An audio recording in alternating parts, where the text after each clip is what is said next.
9/11 वाक़े को आज 20 साल मुकम्मल। अफगानिस्तान पर हमले से अमेरिका को क्या मिला? बाइडन और जॉनसन ने महलूकीन को किया याद।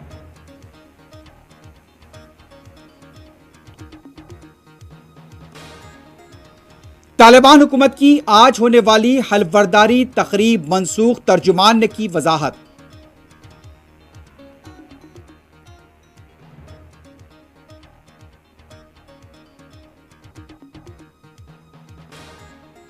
साबिक अफगान नायब सदर अमरुल्लाह सालेह के भाई पंशीर की लड़ाई में हलाक।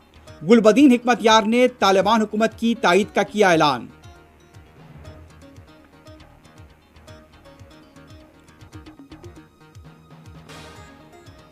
अफगानिस्तान की बदहाल मईशत दहशतगर्दों के लिए तोहफा बन सकती है, अक़वाम मुत्तहिदा के जनरल सेक्रेटरी ने किया खबरदार।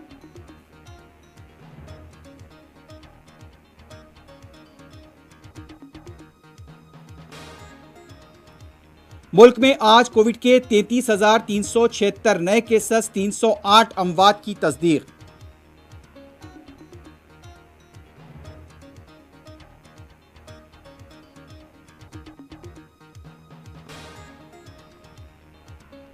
दिल्ली में फिर शदीद बारिश, नशेबी इलाके डूब गए, ट्रैफिक जाम।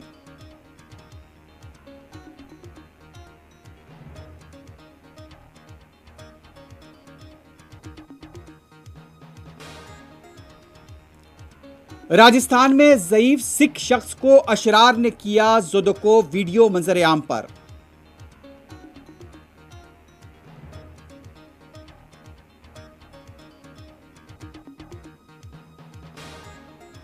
और हरियाणा के करनाल में किसानों का एहतजाज जारी, लड़ाई जारी रखने का आज़म।